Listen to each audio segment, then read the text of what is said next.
नमस्कार, मी मेघा महाराष्ट्र न्यूज 7च्या नागपूर बुलेटिनमध्ये आपलं स्वागत करते। नवीन वर्षाच्या पहिल्याच दिवशी देवदर्शनाने वर्षाची सुरुवात करण्याकडे नागरिकांचा कल असतो। नागपुरातील प्रसिद्ध असलेले गणेश टेकडी मंदिर व साई मंदिरमध्ये नागरिक वर्षाच्या पहिल्याच दिवशी दर्शनासाठी गर्दी करीत असतात। नवीन वर्षाच्या पहिल्याच दिवशी पहाटेच नागपूरकरांनी दर्शन करण्यासाठी गर्दी केली होती।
तिकडे का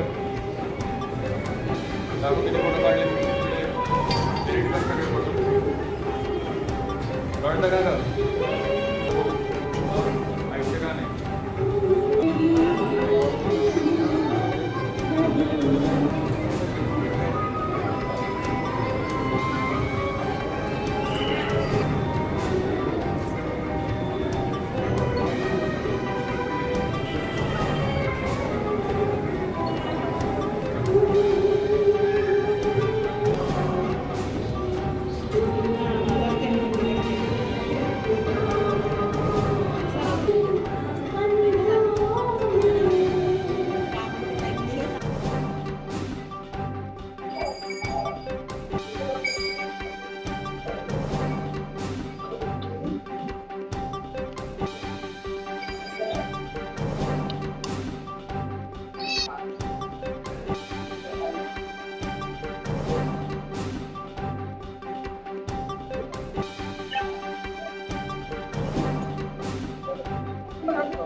नवीन वर्षाच्या पार्श्वभूमीवर नागपूर पोलिसांनी शहरात तगडा बंदोबस्त केलाय।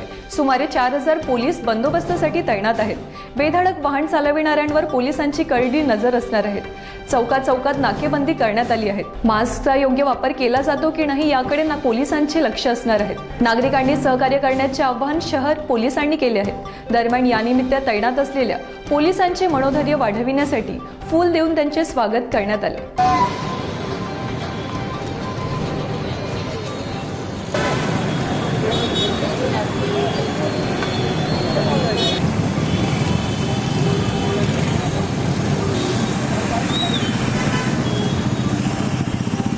आज 31 डिसेंबर आहे। पोलिसांकडून पूर्ण शहरात बंदोबस्त लावण्यात आलेले आहे। वेगवेगळ्या ठिकाणी नाकाबंदीचे आयोजन करण्यात आलेले आहे। एकंदरीत कोणत्याही प्रकारचे गुन्हा होऊ नये आणि ओव्हरऑल सेफ्टीचे वातावरण राहावे यासाठी पोलीसचे प्रेझेन्स पूर्ण शहरात आहे। हीच बंदोबस्त रात्री उशिरापर्यंत चालते। 11 वाजता सगळे बार्स, हॉटेल, सगळे एस्टॅब्लिशमेंट्स बंद करण्यात येईल आणि ओव्हरऑल मला पूर्ण विश्वास आहे की नागपूर शहरात ही सण लोकांनी शांततेत साजरा करू शकतात। लोकांना मी पोलीस दलांतर्फे सगळ्यांना नवीन वर्षाची हार्दिक शुभेच्छा देतो आणि आम्ही आवाहन करतो की कोविडचे वेळ आहे, कृपया करून त्यांनी आवश्यक जे प्रिकॉशन्स आहेत त्यांनी घ्यावी।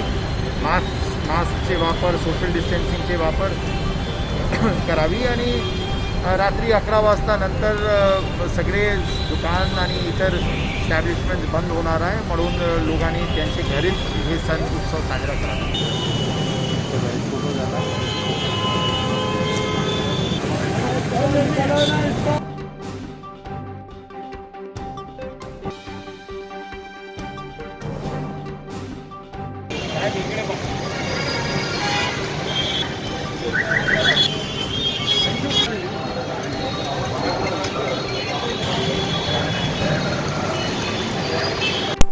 बंदोबस्त लावण्यात आलेले आहे. वेगवेगळ्या ठिकाणी नाकाबंदीचे आयोजन करण्यात आलेले आहे. एकंदरीत कोणत्याही प्रकारचे गुन्हा होऊ नये आणि ओव्हरऑल सेफ्टीचे वातावरण राहावे यासाठी पोलीसचे प्रेझेन्स पूर्ण शहरात आहे.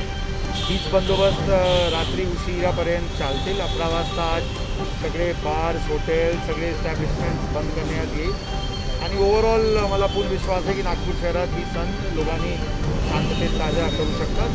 लोकांना मी पोलीस दलांतर्फे सगळ्यांना नवीन वर्षाची हार्दिक शुभेच्छा देतो आणि आम्ही आवाहन करतो की कोविडचे वेळ आहे, कृपया करून त्यांनी आवश्यक जे प्रिकॉशन्स आहेत त्यांनी घ्यावी.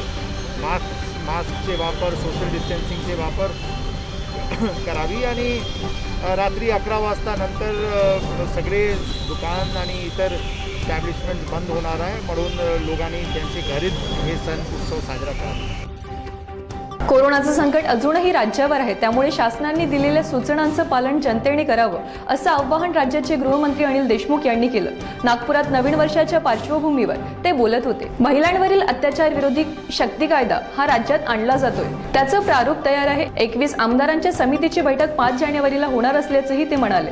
सभी जानते हैं कि अभी भी कोरोना का संकट मंडरा रहा है और ऐसे वक्त में सभी ने सावधानी बरतना बहुत जरूरी है और उसके लिए आपने देखा होगा अभी तक जो भी सभी जाति धर्मों के जो भी त्यौहार मनाए गए वो भी बड़े सादेपन से, बड़े सिंपल वे से मनाए गए. सभी ने कोऑपरेट किया और इस साल भी अभी जो नया साल अभी कुछ घंटे बाद आने वाला है उसमें भी जो हमने गाइडलाइन इशू की है उसके तहत सभी होटल्स, रेस्टोरेंट, पब, बार ये 11 बजे तक चालू रहेंगे और इसके अलावा हाँ कोई आदमी किसी के बाहर जाने में किसके ऊपर पाबंदी नहीं है. किसी के दोस्त के यहाँ पार्टी में जाना है या बाहर में जाना है उसके ऊपर पाबंदी नहीं है. लेकिन पब्लिक प्लेसेस जो है वहाँ पे 5 आदमी के ऊपर इकट्ठा होना 11 बजे के बाद में उसके ऊपर पाबंदी है. और उसी प्रकार जो हिल स्टेशन है, बाकी जो भी जगह है वहाँ पे पर्यटन स्थल, वहाँ पे जो काफ़ी बड़ी तादाद में लोग गए वहाँ पे भी यही गाइडलाइन लागू पड़ रही है. भीमा कोरेगांव को लेकर के आप कल भीमा कोरेगांव जाने वाले हैं, खास करके कि वहाँ ज़्यादा भीड़ होती है. इस बार आपने कैंसिल किया, किस तरीके से पहुँचेंगे और कैसे वहाँ के लोगों का आह्वान करेंगे? जैसा है कि भीमा कोरेगांव वहाँ जयस्तंभ के दर्शन किए जा रहे हैं. वहाँ पे वहाँ के लिए भी गाइडलाइन थी. वहाँ पे भी हर साल लाखों की तादाद में लोग जमा होते हैं वहाँ पे दर्शन लेने के लिए. इस साल वहाँ पे भी लोगों ने ज़्यादा नहीं आना चाहिए, कम से कम लोगों ने आना चाहिए, ऐसा हमने सबको ऐलान किया और मुझे भरोसा है.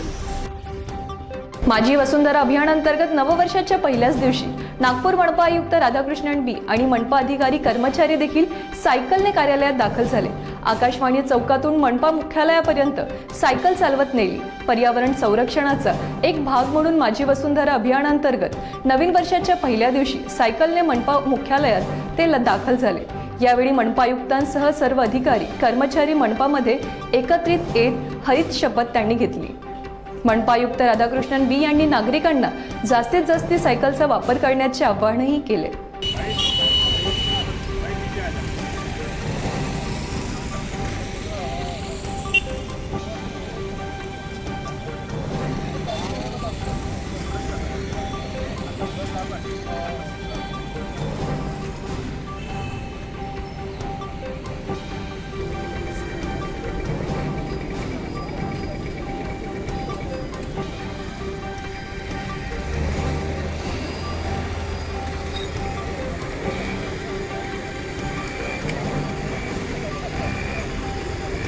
आम्ही घरातून मी वापस सायकलने जातो. अशा प्रकारे किमान एक दिवस करण्याचा उपक्रम आपण मागच्या महिन्यात केले.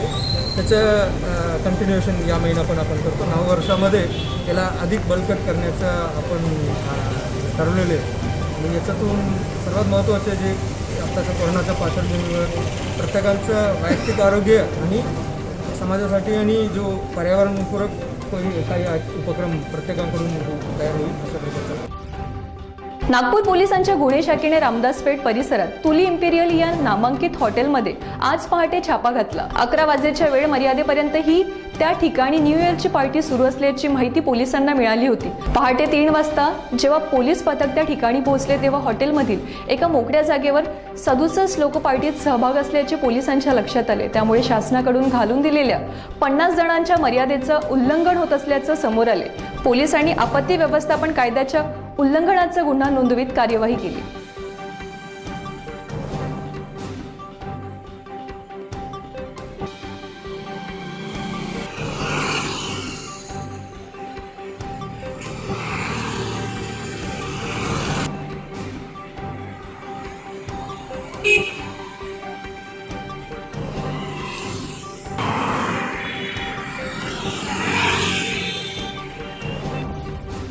राधिका क्रिएशन्स निर्मित व रंजन कला मंदिर नागपूरच्या सौजन्याने 2 अंकी नाटक शेगावींचं महायोगीचं मुहूर्ताचे प्रयोग येत्या 9 ते 10 जानेवारी रोजी आयोजित करण्यात आले आहेत.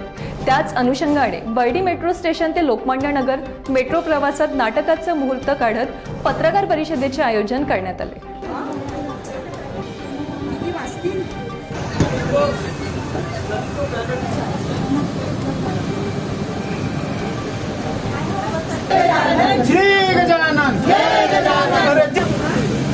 धरून ठेव का तिकडनं जाऊ का? यांच्यातर्फे जो एक नाटकाचा प्रयोग इथे शेगावीचा महायोगी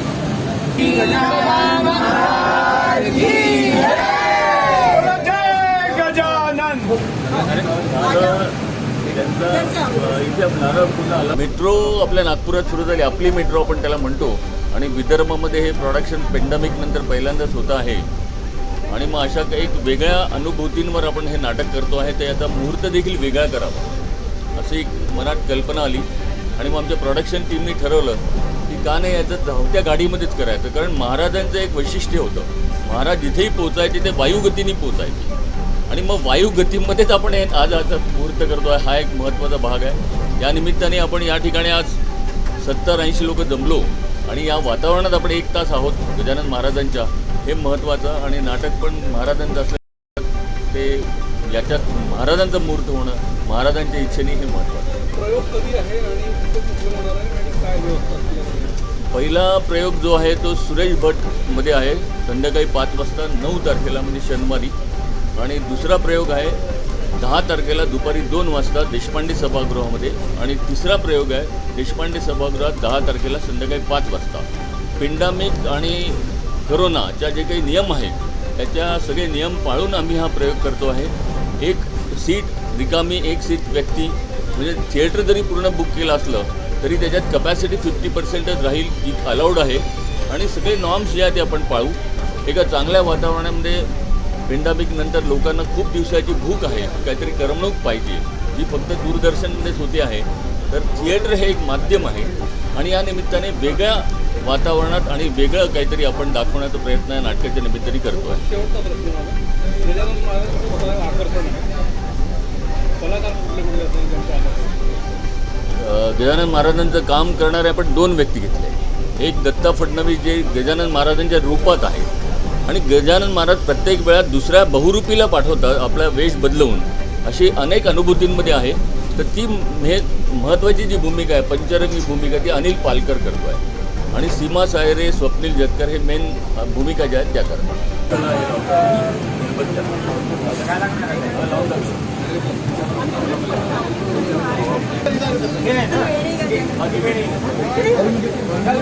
आम्हाला काही दिसायला नाही. गजानन महाराज आमचे जे अतिथी महोदय आहेत त्यांना विनंती करतो की त्यांनी याचा मुहूर्त करावा. आणि अजनी रेल्वे कॉलनी क्षेत्रात मल्टी इंटर मॉडेल स्टेशन या परियोजनेअंतर्गत 7000 झाडे कापले जाणार आहेत. या झाडांचा बचाव करण्यासाठी नागपूर सिटीझन फोरमने अजनी रेल्वे कॉलनीत मॉर्निंग वॉक करीत पर्यावरण वाचविण्यासाठी आंदोलन उभे केले. नववर्षाच्या पहिल्याच दिनी पर्यावरणाचे रक्षण करण्याचा त्यांनी निर्धार केला.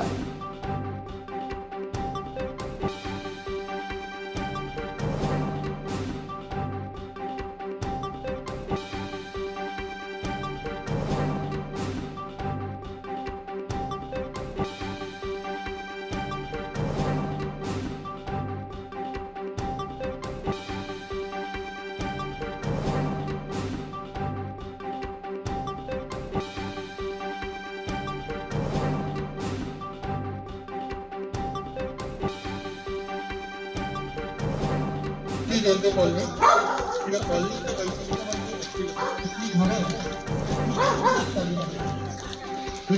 त्या ठिकाणी रेल्वे तयार केली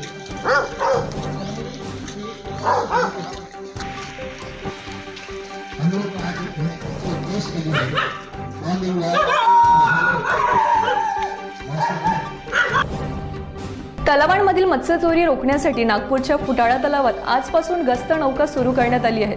राज्याचे दुग्ध व्यवसाय आणि पशुसंवर्धन मंत्री सुनील केदार यांच्या हस्ते गस्त नौकीचे उद्घाटन करण्यात आले. मुंबईमध्ये अशा प्रकारच्या समुद्रामध्ये मासेमारीला नाही तो सुशील उभा आहे ना रे ते भरते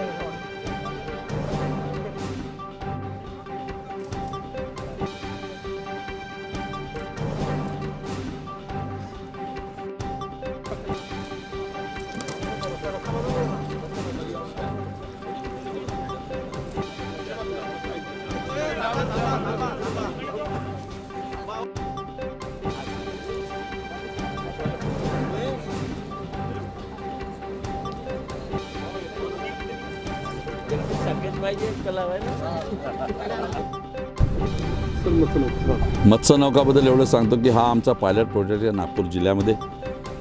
जे ग्रामीण भागातले तलाव आहे त्याच्यामध्ये जे सोसायटी लहान लहान मागासवर्गीयांच्या सोसायटी आहे, आदिवासी लोकांच्या सोसायटी आहे, ते मत्स्यपालनचे तलाव ठेक्यावर घेतात आणि मत्स्यपालन करून स्वतःचा उदरनिर्वाह करतात. का त्यांच्यापाशी दुसरा व्यवसायच नसतो, पण त्याला मदत करण्याची भूमिका, त्याला मदत करण्याची योजना ही आहे. समुद्रामध्ये आहे ही योजना, समुद्रातल्या मत्स्यपालन लोकांना मदत करण्यासाठी गस्ती नौका आहे. पण पहिल्यांदा तलावामध्ये गस्ती नौकाचा उपक्रम त्या ठिकाणी सुरू होत आहे. शासनाकडनं हा पायलट प्रोजेक्ट होतो आहे. याच्यामुळे त्या लोकांचं नक्कीच त्या ठिकाणी मदत होणार आहे. मत्स्याचं बीज ते टाकतात पण तेवढं मत्स्य निघत नाही, मग त्याची राखण. एखादाच केज कल्चरचा उपक्रम राबवला तर त्या केज कल्चरमध्ये जाण्यासाठी तिथपर्यंत जाण्यासाठी त्यांची व्यवस्था नसते. या सगळ्या गोष्टीला अनुसरून आम्ही ही योजना राबलेली आहे आणि मला पूर्ण विश्वास आहे की याच्यामुळे मत्स्यपालन असलेल्या संस्थेचं आर्थिक उत्पन्न वाढणार आहे. या सगळ्या योजनेला हे पायलट प्रोजेक्ट एकदा सक्सेस झाला की पूर्ण राज्यामध्ये राबवण्यात येईल. तर बातमीपत्रामध्ये वेळ झाली इथेच थांबण्याची. पुढील बातम्यांकरिता बघत रहा महाराष्ट्र न्यूज 7.